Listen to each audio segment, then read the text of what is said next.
Are you a movie buff? Do you love dissecting and analyzing your favorite films? Look no further than the Projection Booth podcast. Join host Mike White and a bevy of guest experts as they explore the history, themes, and legacy of cult classics, obscure gems, and mainstream hits. Join us every week for a unique and engaging look at your favorite movies. So sit back, grab some popcorn, and tune in to the Projection Booth podcast, available on all major podcast platforms.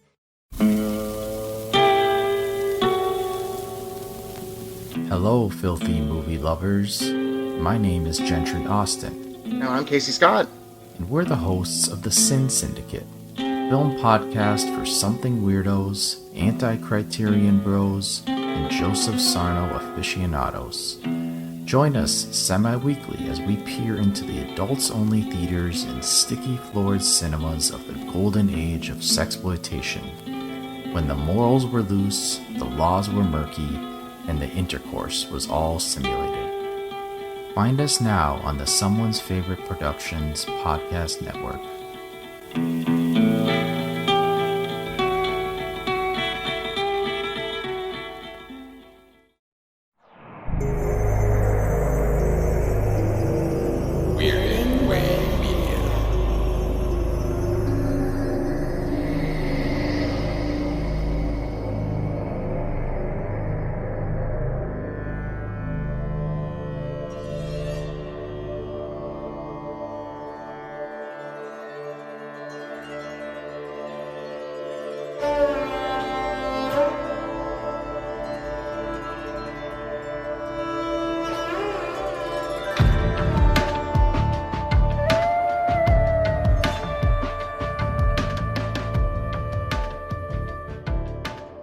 Hello, everyone, and welcome to the Bollywood Cinema Club, a bi-weekly show where we take a look at Indian cinema, be it Bollywood, Tollywood, or Collywood, and, well, everything in between. I am your host, Chris Stachiw. I am the host of the Culture Cast, where this show spun off from. So if you want to hear more episodes of Indian cinema that aren't the Bollywood Cinema Club, the Culture Cast would be the place to go. Speaking of people that have talked about Indian cinema with me over on the Culture Cast and here, I am joined on this episode by my good friend. He is the host of his own insanely successful movie podcast. It is. It is. There's no laughter here. The laughter from you is I don't know, unwarranted. My good friend, and soon to be yours if you've never heard him before, the host of the Projection Booth podcast, Mike White. I'm so evil, I'm twirling my mustache. Literally. Oh, my God. And on this episode of the Bollywood Cinema Club, we're going to be taking a look at a film from 1998 directed by Rajkumar Santoshi called China Gate. This film is, like I mentioned, directed by Rajkumar Santoshi, based off a screenplay by Rajkumar Santoshi, Anjuman Rajibali, and K.K. Raina. And it stars a whole lot of people. It is an ensemble cast, friends. It is an ensemble cast of 10 rugged, older, disgraced military men who take it upon themselves to save a city from the nasty, mustache-twirling dacoit that is Jageera. And yeah, right. It's like Sholay with 8 more people. It's totally Sholay. Thank you so much for just putting that out there. It's just Sholay with 8 more people. Yeah. I mean, it's the Seven Samurai. They actually acknowledge Akira Kurosawa at the beginning of the film, not in the rating credits, but that was kind of nice that they had a little the late Akira Kurosawa.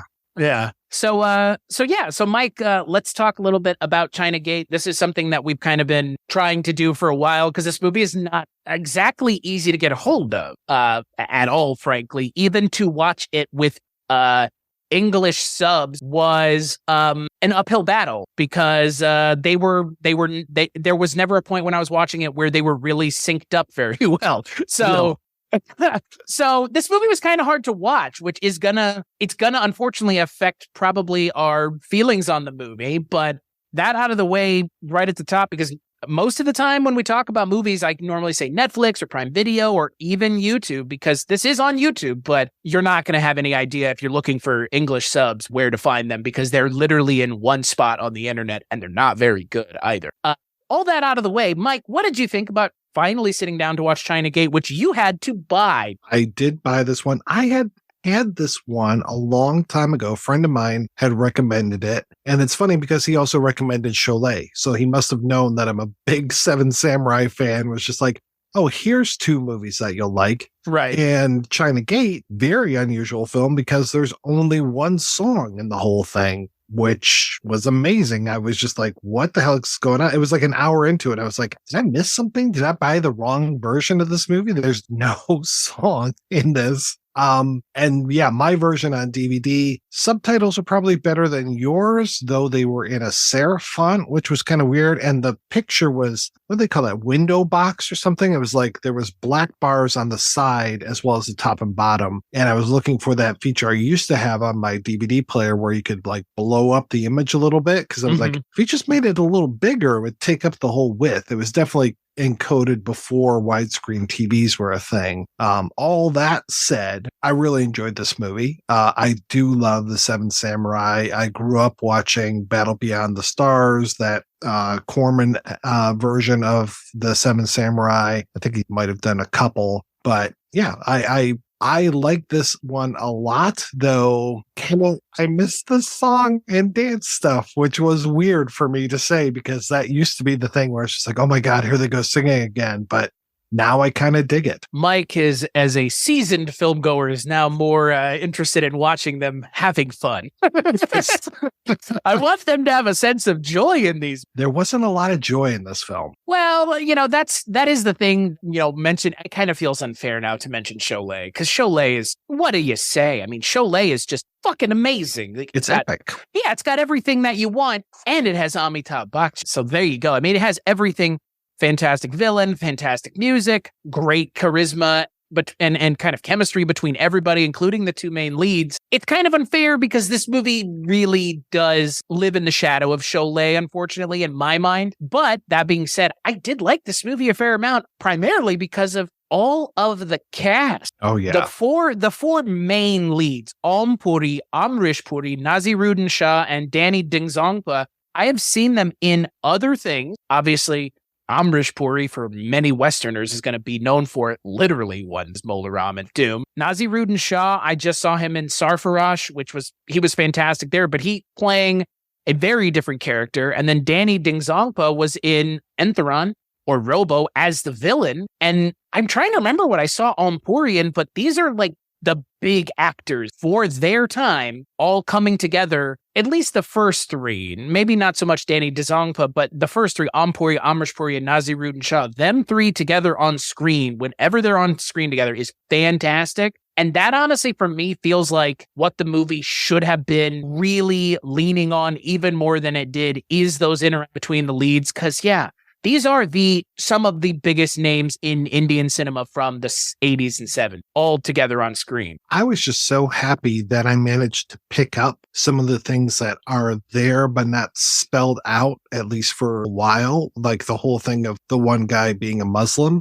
Mm-hmm. I was like, oh, for some reason, I don't know what tipped me off, but I was just like, he stands apart from these other guys, and I can't exactly tell why, but there was something about him where there was some line or something where I was just like, oh, okay. And it might have been like something about what he eats or something like that. And then him just getting tormented and having his house burned down. I was like, each one of these guys doesn't have anything to live for. This was like a very good Seven Samurai. It was Seven Samurai mixed a little bit with, and I hate to say this, the Expendables, but I mean, these guys are expendable. These guys are old. One guy's on the verge of suicide when he gets that very fateful knock at the door. Literally. Like, yeah. Deus Ex door knock. And like none of them really, I mean, there's the one younger guy whose dad was part of this outfit that these guys were with. I don't think do we ever really get the history of why they were all court-martialed because of the China Gate incident? They just left. They abandoned their platoon is kind of what they say. It's like, I couldn't tell if it's because they abandoned it or they just weren't successful in what they were doing. Yeah, I wasn't sure. I kept waiting for like a flashback about maybe 2 hours and 15 minutes into this movie to tell us what really happened and to make it that we even care more about these guys because of what happened at China Gate. It feels like that was a real missed opportunity. But to your point, it's a little paths of glory. Like something happened and these guys took the fall, and you can just tell because they seem like very noble people. Like they got the shaft, but we're not exactly sure why. And yeah, I really wish they explored that a little bit more. And I love that shot of Anupam Kher at the beginning of the movie ripping Om Puri's jack. It's so good. Anupam Kher is not in the movie very much. It's what they would call a special appearance. Obviously, he was in DDLJ. He played Shah Rukh Khan's dad in that film. Fantastic actor in his own right. But yeah, it very much is. Trying to remember the American movie that has like Ernest Borgnine in it. You know what I'm talking about? Where they're like, it's not Dirty Dozen, but isn't this is like an ensemble. This is a Western, right? I guess. The Wild Bunch? Yeah, the Wild Bunch, right? Yeah. Mm-hmm. That's kind of Seven Samurai in and of itself, right? Everything's kind of, these kinds of things are all kind of just inspired by Seven Samurai. Right. I mean, the thing that I usually like about those, and like what I like about Seven Samurai, is the gathering of the team. Mm-hmm. We don't have that too much because all of these guys already know each other. Right. There's also the character who is the outsider. You could say the Toshiro Mifune character from the Seven Samurai. And with this, it's the younger guy, like I was saying before. And I like that he's kind of the outsider and the way that he eventually gets integrated into the group after he really lets the one guy have it when he's drunk. I think all of these dynamics work pretty well, is what I'm trying to say. I agree. Samir Soni as Uditanshu Tadan, the kind of the, I'm just here because my dad's dead. Right. Which I love that kind of character where it's like you are the stand-in for someone else, but again, like you said, by the end of it, he becomes part of the group in a massive. I'm with you. The thing about these kinds of movies is exactly what you said. The idea of like bringing a team together, all these different personalities, big, small, and everything in between, and you get to see those personalities play off of one another. I like these kinds of movies, and I think this one is a very successful one in spite of some weird choices. Like you said, the thing with the music, because man, Chamma Chamma is such a well-known song, such a amazing song. It shows up in Baz Luhrmann's films later on. Right. I would think in a lot of ways, Chamma Chamma has kind of exceeded the film in a lot of ways. Like the song itself is probably more popular than the movie is now. I'm sure it still gets play today. I mean, it's a catchy earworm of a tune. It almost feels like it doesn't belong in this movie, at all. So does and I originally, the way that it's shot, I'm like, okay, these are the villagers and they're having a little celebration, even though it's like not quite the time to celebrate. The bad guy is captured, but like bad guys get captured all the time in these kinds of things. Exactly. That ensures nothing. And then all of a sudden, I'm trying to remember the lady's name, Urmila Matondkar, who we just saw in Rangeela a few months or however long ago that was. Almost a year ago now. Oh my God, she's so gorgeous. I love looking at her, and she looks amazing. This outfit and the song is fantastic. And I'm like, it feels like it doesn't even belong to this movie. Then all of a sudden, our soldier guys show up, and I was like, oh, okay, this is shot for the movie. It felt like it was shot for something else, and they just kind of slid it right inside of here. Yeah. And even then, it's like, they don't do a whole lot of like dancing and singing. They're just kind of like standing around. It's not a real, like, she dances, she sings, all the people behind her dance and sing, but our main characters don't join in, where it's just like, boom, let's go. And we're dancing and going crazy. No, they're just pretty like standing around. Other than Amrish Puri, who really belts it out. I appreciate that's true. He just goes for it. I think Amrish Puri may be one of my favorite Indian actors, period. I mean, the look of him, obviously, again, I'm a little biased but I'm also really biased because he is Kajol's father in DDLJ, and he's one of the biggest parts of that movie, and one of the more memorable relationships is the relationship that him and Shah Rukh Khan have together in that film, and their scenes together are electric. And this is like a young Shah Rukh Khan too, like up against Amrish Puri, who in 1992 he was Amrish Puri then. Shah Rukh Khan was not SRK then; he was Shah Rukh. Right. But Amrish Puri and Om Puri in this movie elevate it a lot. I don't know. I know why there's a musical number in this movie, but now we see contemporary Indian cinema that doesn't have it. Like Right. Sardar Udham, Andhandhun only has 2 or 3 songs, and they're more or less diegetic in the way that they're presented. Like, I understand and appreciate the need and maybe the wanting of the filmmakers to include a musical number in a movie like this, but it almost overshadows parts of it and how good it is. And again, the song alone ends up being so popular that, again, it's like a lot of things where people don't know what it's from. They just know the song. And that's it.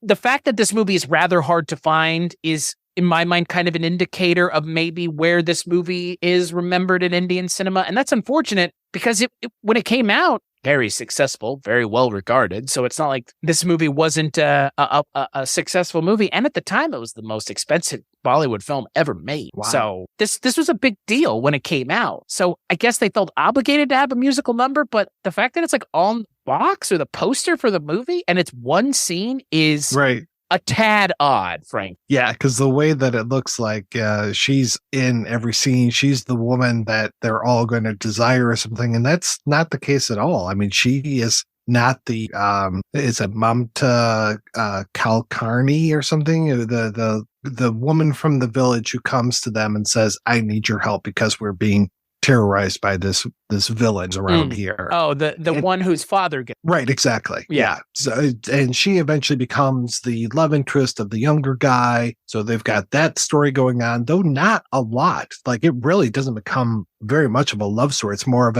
we have 2 young people that are here together. Her father's dead. His father's dead. They would make a natural couple. I found it more interesting, the one character who was very concerned about the little girl who was selling like little animals that she was making, and her uncle was having her go out there, and her uncle's just this layabout and keeps threatening to sell her. I love that whole relationship that was going on there. And when they used the uncle to set them up with the villain, I was like, oh man. So I really, there were some good turns, and I was very emotionally invested in this film. I was too, and obviously it really does just go to the main cast of the 10. I know we've talked about the big ones, but then you have someone like Tinu Andan who plays the guy with the dog, essentially. Oh, yeah. He's the guy with the dog is the only way to put it. But yeah. And they're like, again, it's not that they're minor characters, but they're not given as much time as, again, I think Om Puri and Amrish Puri, and I would go as far as to say Naseeruddin Shah and Danny Denzongpa are the main actors. And then everybody else kind of is a secondary or third, even like tertiary. Even the tertiary characters out of the 10 still get moments, even if it's,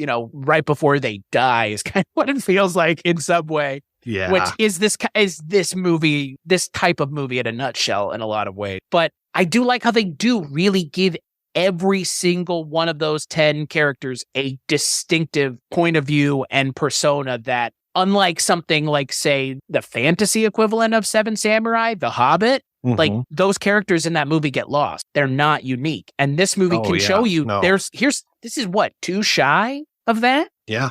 And each of these characters is a unique character that has an interesting persona that stands out from the other ones. And that's not easy to do. And that for me is one of the biggest successes on Rajkumar Santoshi's part is the writing of it. Yeah. And this takes place over a period of 3 hours, not 9 hours like those Hobbits where, you got the old one, you got Durin or whatever the guy's name is, and then you got the one who's trying to make it with the elf. The rest of them, you got the fat one, the one with the beard. Oh, wait, no, they all have beards except for that one guy. So yeah, it's like, no, they definitely do a better job being more economical here, introducing these characters, keeping your interest. Some of the things that we have, like the bus ride to the actual place that they're going, the train and then the bus, and just how they're bickering, and you can tell they're not a team at that point, how it takes all of these incidents to make them come together and finally be able to defeat evil. Yeah, to your point, evil is very difficult to defeat. That it takes a few times, and especially because there's corruption in the system, and that one of the local policemen is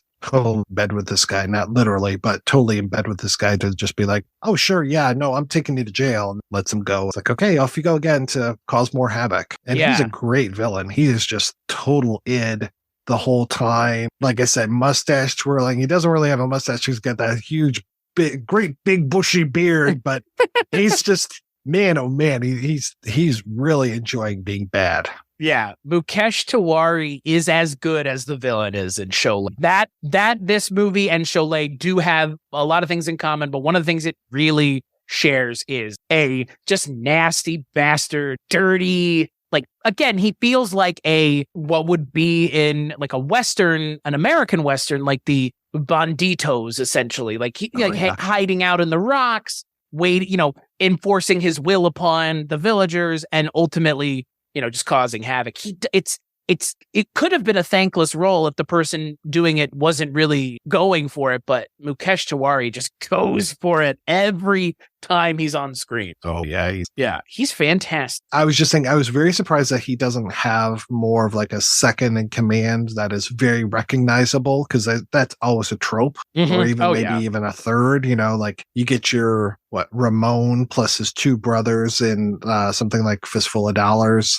Right. And it's like, okay, we know that what's going to go, and they're going to play against each other or like try to be the better brother. Doesn't happen here, but that's okay. Well, I mean, they have the cop, right, who is, I guess, kind of his second in command, but he never really gets his comeuppance in a satisfying way, given that he essentially causes the death of Naseeruddin Shah's character, Sarfaraz. So he doesn't, I don't feel like he gets his comeuppance, unfortunately. He doesn't. He needs a very painful death. Right. Given what ends up happening to Naseeruddin Shah, just getting brutalized after Jageera is let go, intentional. And the thing that you mentioned about there not being a second in command, I think my only complaint, or biggest complaint, if you want to put it that way, with the movie is a little. It is a 2 hour and 47 minute. It's a long movie, and I don't know if it justifies 2 hours. I was up for it just because I remember the original Seven Samurai takes about 3 hours to get through, I think. But I was surprised because I was like, well, it's an Indian movie. There's going to be 5 dance numbers at least. No. So then that's the expectation. Yeah. So then when it was an hour in, and I'm just like, no singing, no dancing, what's going on? And I was like, really? Is this going to be 3 hours with no music? This is kind of wild because, I'm used, all of these Indian films are very long. Usually, I don't think I've ever sat that goes 3 hours, maybe. DDLJ, baby. It's 3 hours and like 12 minutes.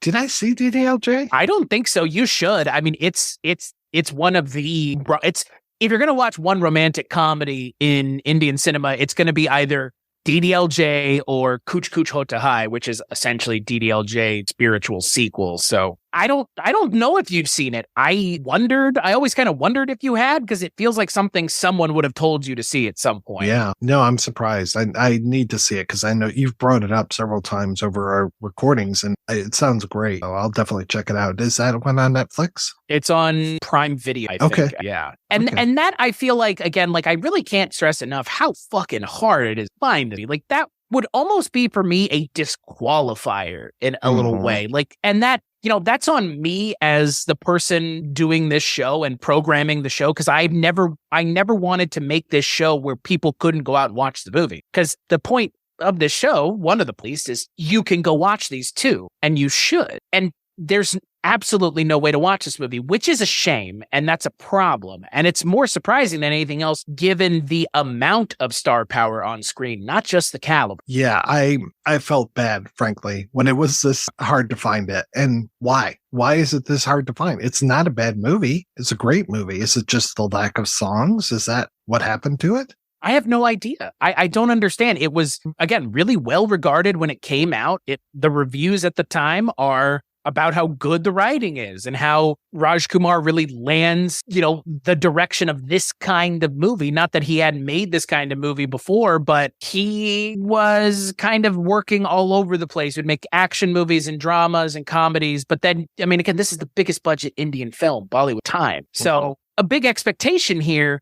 It is surprising that, like, even that qualifier alone doesn't make it more popular, or the fact that the song alone being so popular doesn't cause people to ask, where did this come from? What movie is this from? But then again, like we've already kind of mentioned, you can watch the musical number completely out of context and get the same out of it that you would if you were watching it in the context of the film. Right. Well, I was surprised I was surprised it wasn't on Eros Now or again, almost all the movies we've ever done on this show are on YouTube, but most of them don't have subtitles in English. There are some that do, and we'll be doing episodes on some of those movies because I've already looked ahead and programmed them, and there are some movies on YouTube with perfect English subtitle. This is not one of them. There's not even a very good copy of this on YouTube. I mean, the one copy that's out there is decent, but none of this should be this hard for a movie that came out post 90s, even in India. Right. Yeah. It should be right there for us. But yeah, I was very surprised. And the versions that are out on YouTube, are they dubbed or are they original? They're original language. Okay, that's good at least. Yeah. There's no dubs or anything of this. So that's kind of the only, other than the length of the movie being just a little long in the tooth, but that's because, again, I was expecting more spectacle of a different kind, right? Like you said, with the musical numbers. And again, musical numbers aren't guaranteed in Indian cinema, but they add a flavor to the film that is, again, like we said, not expected, but it's definitely like yearned for when you're watching a movie. Like I watched another film, Sardar Udham, which came out last year, and it has no music, but it's more or less it's contemporary Indian filmmaking based on a lot of Western ideas and Western ways of doing things. And again, when we think of Indian cinema, a lot of Westerners think of just, women dancing and songs, and that's it. They can't even fathom that there are movies like this, an action or and I don't know. It's weird to me because when people think of like Japanese cinema or Chinese cinema, if they even do, unfortunately, in this country, so ethnocentric about Western cinema, at least where they only speak English. I just wonder what the other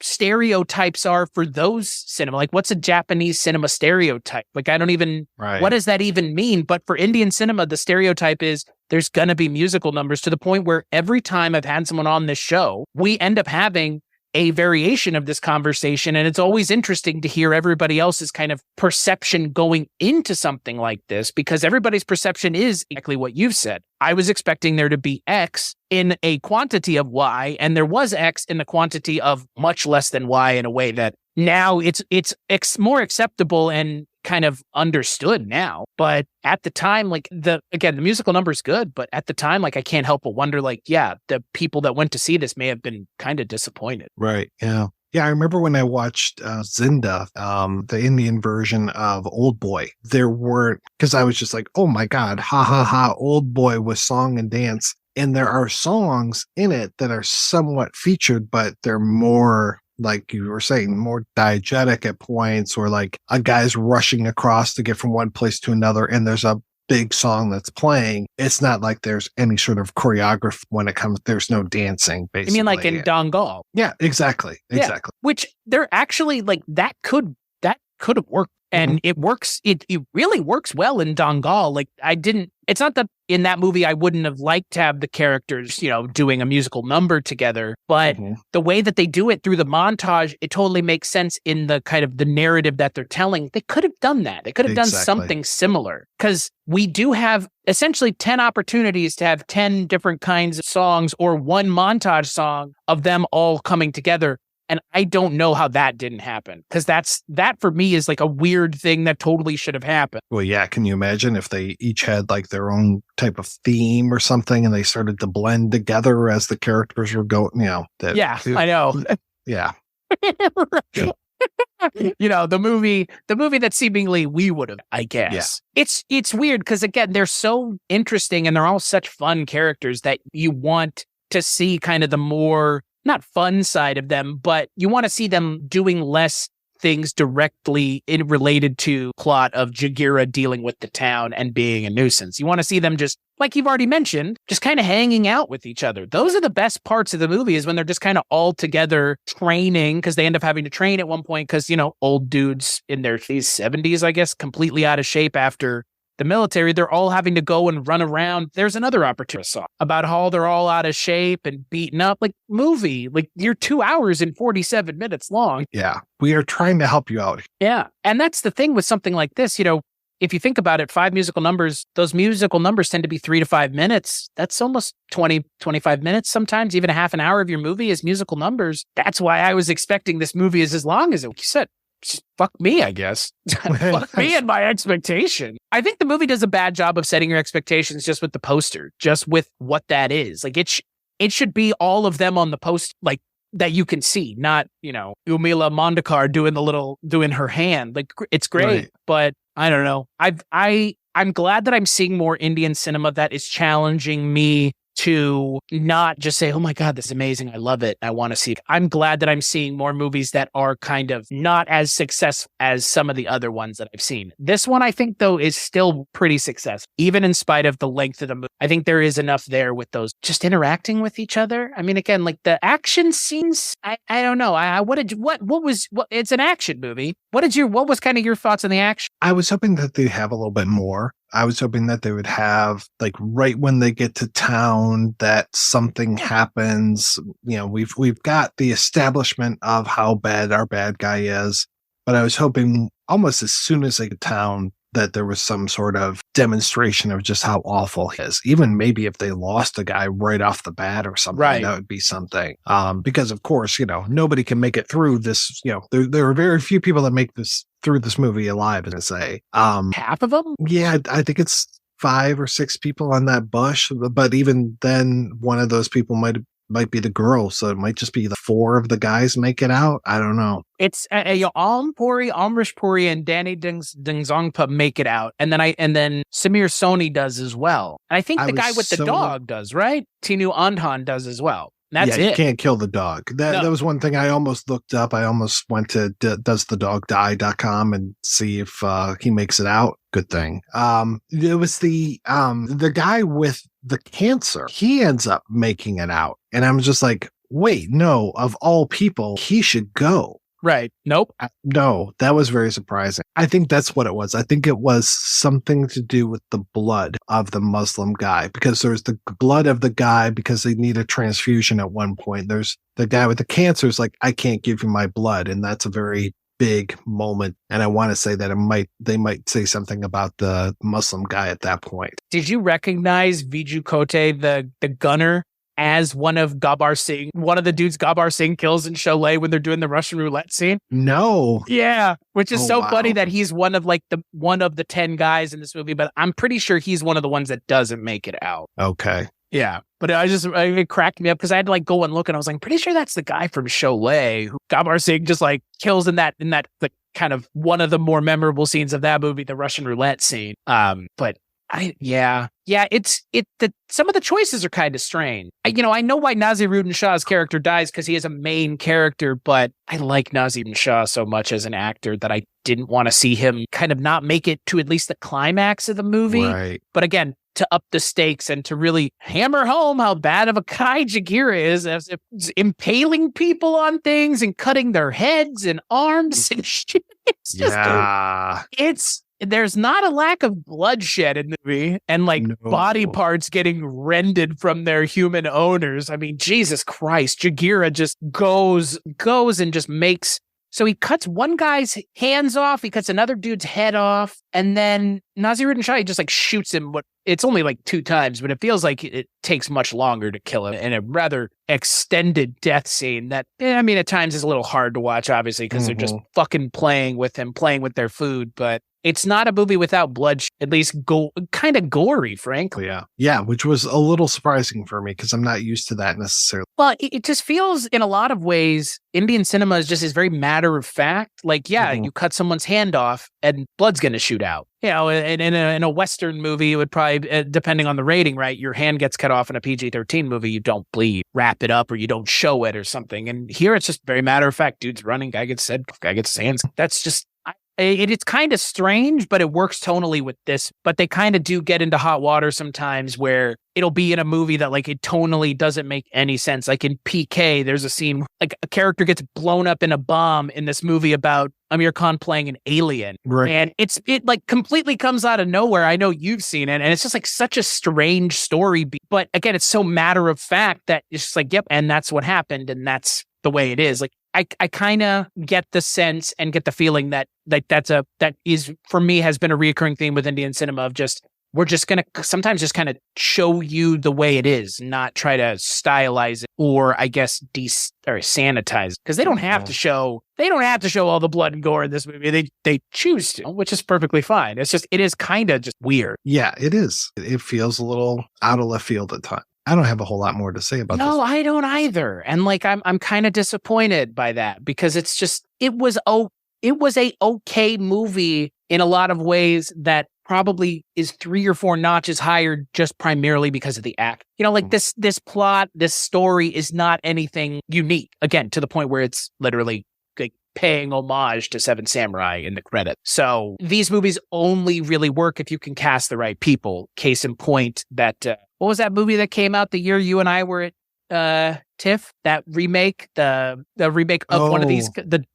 Magnificent Seven. Yeah, that movie came out, and the only reason anybody would go see it is because of who they would cast, and they cast like, you know, Chris Pratt and blah blah blah, all these big name actors. This is the same thing. You're coming to see this movie for who's cast in it, not what they're doing. And I think this movie does a good enough job of keeping you engaged throughout, but some of the story beats don't really pay off. And like the thing with the guy had, like some of the stuff with some of the village people, I think they maybe spend a little bit too much time with the police, but and I only say that because of how lacking and wanting I was with that payoff with that secondary villain. It just kind of, it feels like they put all their eggs into the basket of Jageera, which makes perfect sense. Fantastic performance. But if your movie is 2 hours and 47 minutes, you got to give us another conflict or a flashback or something more just to up the stakes. Because again, the chemistry between the characters is there.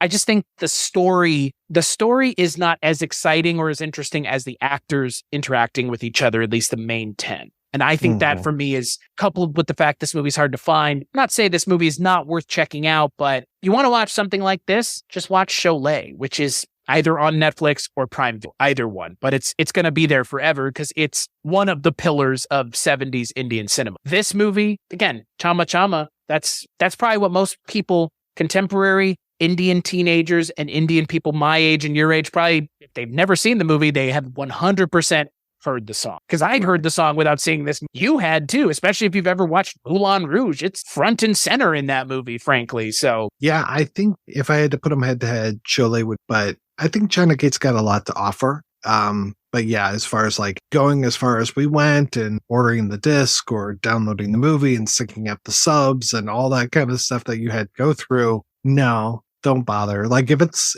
available on Netflix or Prime or Eros or any of those, I would say, yeah, it's worth your time, but don't go out of your way. Even if you could rent it for $2 on Prime Video, because exactly one of the later movies this month is, I found it, but you could rent it for $2 on Prime Video too. And, you know, with synced up English subs. And that, you know, again, that might not sound like much if you're listening to this film or you're listening to this podcast and you can speak Hindi and you don't have to worry about subtitles. But the fact that it's hard to find these movies dubbed is a unintentional stumbling block to finding some of them. Because I get, it's not that I didn't anticipate it. Obviously, I had been dealing with it for the last 3 years, but I had been making sure in the last 3 years that it was Prime or Netflix or Eros. And the moment you deviate away from one of those is you kind of just jump into the deep end and hope and pray that you can make something work. This is the first time I've really gotten frustrated trying to find something for this show. Really, like going back and searching multiple times and trying to find different websites or different subtitle tracks or something. And like, that's never a good sign for an episode to start with. But